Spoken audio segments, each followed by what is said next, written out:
സംഖ്യാപുസ്തകം 9-ാം അധ്യായം. അവർ മിസ്രയീം ദേശത്തു നിന്ന് പുറപ്പെട്ടു പോകുന്നതിന്റെ 2-ാം സംവത്സരം 1-ാം മാസം യഹോവ സീനായ് മരുഭൂമിയിൽ വെച്ച് മോശെയോട് അരുളിച്ചെയ്തത് എന്തെന്നാൽ, ഇസ്രായേൽ മക്കൾ പെസഹ അതിന് നിശ്ചയിച്ച സമയത്ത് ആചരിക്കണം. അതിന് നിശ്ചയിച്ച സമയമായ ഈ മാസം 14-ാം തീയതി വൈകുന്നേരം അത് ആചരിക്കണം. അതിന്റെ എല്ലാ ചട്ടങ്ങൾക്കും നിയമങ്ങൾക്കും അനുസരണയായി നിങ്ങളത് ആചരിക്കണം. പെസഹ ആചരിക്കണമെന്ന് മോശെ ഇസ്രായേൽ മക്കളോട് പറഞ്ഞു. അങ്ങനെ അവർ 1-ാം മാസം 14-ാം തീയതി സന്ധ്യാസമയത്ത് സീനായ് മരുഭൂമിയിൽ വെച്ച് പെസഹ ആചരിച്ചു. യഹോവ മോശെയോട് കൽപ്പിച്ചതുപോലെ ഇസ്രായേൽ മക്കൾ ചെയ്തു.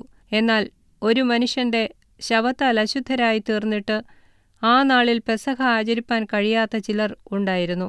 അവർ അന്നുതന്നെ മോശെയുടെയും അഹരോന്റെയും മുമ്പാകെ വന്ന് അവനോട്, ഞങ്ങൾ ഒരുത്തന്റെ ശവത്താൽ അശുദ്ധരായിരിക്കുന്നു.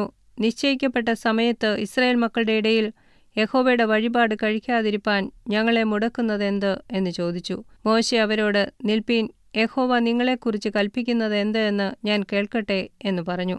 എന്നാറെ യഹോവ മോശെയോട് അരുളിച്ചെയ്തത്, നീ ഇസ്രായേൽ മക്കളോട് പറയേണ്ടതെന്തെന്നാൽ, നിങ്ങളിലോ നിങ്ങളുടെ സന്തതികളിലോ വല്ലവനും ശവത്താൽ അശുദ്ധനാകുകയോ ദൂരയാത്രയിൽ ആയിരിക്കുകയോ ചെയ്താലും അവൻ യഹോവയ്ക്ക് പെസഹ ആചരിക്കണം.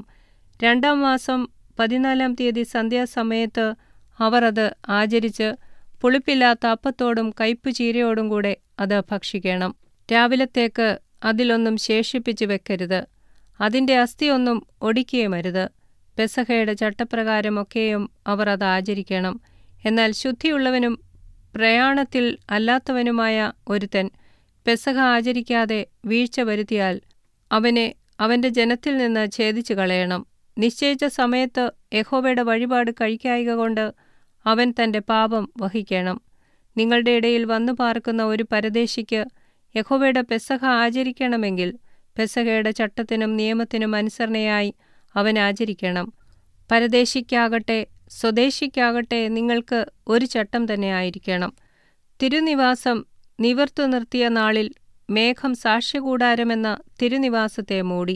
സന്ധ്യാസമയം തൊട്ട് രാവിലെ വരെ അത് തിരുനിവാസത്തിന്മേൽ അഗ്നിപ്രകാശം പോലെയായിരുന്നു. അതെല്ലായ്പ്പോഴും അങ്ങനെ തന്നെയായിരുന്നു. പകൽ മേഘവും രാത്രി അഗ്നിരൂപവും അതിനെ മൂടിയിരുന്നു. മേഘം കൂടാരത്തിന്മേൽ നിന്നു പൊങ്ങുമ്പോൾ ഇസ്രായേൽ മക്കൾ യാത്ര പുറപ്പെടും. മേഘം നിൽക്കുന്നിടത്ത് അവർ പാളയമിറങ്ങും. യഹോവയുടെ കൽപ്പന പോലെ ഇസ്രായേൽ മക്കൾ യാത്ര പുറപ്പെടുകയും യഹോവയുടെ കൽപ്പന പോലെ പാളയമിറങ്ങുകയും ചെയ്തു. മേഘം തിരുനിവാസത്തിന്മേൽ നിൽക്കുമ്പോഴൊക്കെയും അവർ പാളയമടിച്ച് താമസിക്കും. മേഘം തിരുനിവാസത്തിന്മേൽ ഏറെ നാൾ ഇരുന്നു എങ്കിൽ ഇസ്രായേൽ മക്കൾ യാത്ര പുറപ്പെടാതെ യഹോവയുടെ ആജ്ഞ കാത്തുകൊണ്ടിരിക്കും. ചിലപ്പോൾ മേഘം തിരുനിവാസത്തിന്മേൽ കുറെ നാൾ ഇരിക്കും. അപ്പോൾ അവർ യഹോവയുടെ കൽപ്പന പോലെ പാളയമിറങ്ങിയിരിക്കും. പിന്നെ യഹോവയുടെ കൽപ്പന പോലെ യാത്ര പുറപ്പെടും. ചിലപ്പോൾ മേഘം സന്ധ്യ മുതൽ ഉഷസ്സുവരെ ഇരിക്കും. ഉഷകാലത്ത് മേഘം പൊങ്ങിയെങ്കിൽ അവർ യാത്ര പുറപ്പെടും. ചിലപ്പോൾ പകലും രാവും ഇരിക്കും. പിന്നെ മേഘം പൊങ്ങിയെങ്കിൽ അവർ യാത്ര പുറപ്പെടും. 2 ദിവസമോ 1 മാസമോ 1 സംവത്സരമോ മേഘം തിരുനിവാസത്തിന്മേൽ ആവസിച്ചിരുന്നാൽ ഇസ്രായേൽ മക്കൾ പുറപ്പെടാതെ പാളയമടിച്ച് താമസിക്കും. അത് പൊങ്ങുമ്പോഴോ അവർ പുറപ്പെടും. യഹോവയുടെ കൽപ്പന പോലെ അവർ പാളയമിറങ്ങുകയും യഹോവയുടെ കൽപ്പന പോലെ യാത്ര പുറപ്പെടുകയും ചെയ്യും. മോശെ മുഖാന്തരം യഹോവ കൽപ്പിച്ചതുപോലെ അവർ യഹോവയുടെ ആജ്ഞ പ്രമാണിച്ചു.